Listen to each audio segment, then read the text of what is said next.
J'ai eu à tenir une réunion exceptionnelle avec mes étudiants cette semaine sur un sujet et vraiment ça m'a plu de partager ça avec vous ici gratuitement. Vous voyez, il y a quelque chose qu'on appelle data en trading.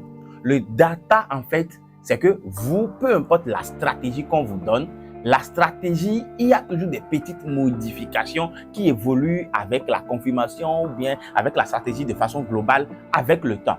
Et vous, vous avez le droit, d'accord, de pouvoir suivre ces data-là. Ce qui veut dire que, qu'est-ce que je voulais dire?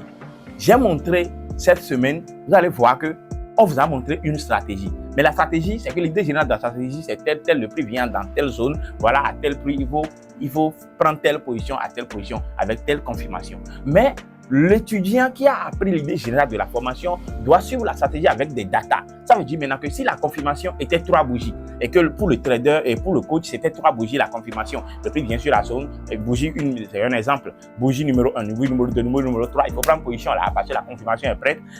Lorsque toi tu trades sur le setup, à chaque fois que le prix fait quelque chose d'un peu plus différent à ce niveau-là, tu dois le noter. Par exemple, j'ai tradé maintenant, j'ai vu qu'au lieu de 3 bougies, la bougie, que le trade a fait 4 bougies avant de bouger.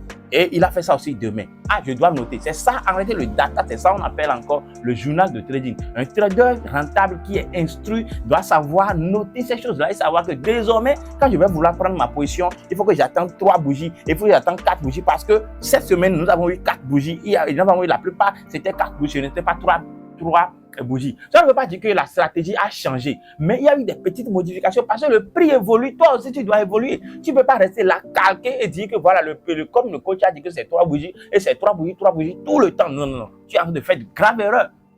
Parce que quand tu es en train d'évoluer, il faut être en train de construire ton data, en train de voir quel est le changement, les petits changements qui sont en train d'intervenir dans la stratégie. Ça ne veut pas dire que la stratégie a changé, mais toi, tu as le devoir de pouvoir constater ces petites modifications-là et le mettre dans ton journal de trading, ce qui va constituer ton data afin que puisque les prochaines décisions que tu vas prendre, tu vas tenir compte de ça.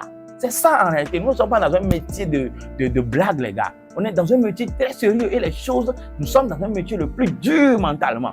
Donc, il faut le reconnaître, il faut savoir qu'il faut se préparer correctement pour ça. Vous ne pouvez pas blâmer un coach parce que vous voyez. Est-ce que pour l'idée générale du coach est claire? Lorsque le prix est venu dans la zone, est-ce que le prix a bougé pour aller à telle direction? Oui. Mais le prix n'a pas fait exactement comme le coach avait dit. Parce qu'il y a plus d'évolution. Toi aussi, tu dois commencer par suivre ça de près afin de pouvoir aussi apporter ces modifications-là, apporter ces approches-là à ton prochain trade. Comme ça, tu vas mieux remporter sur la stratégie. C'est comme ça qu'on évolue.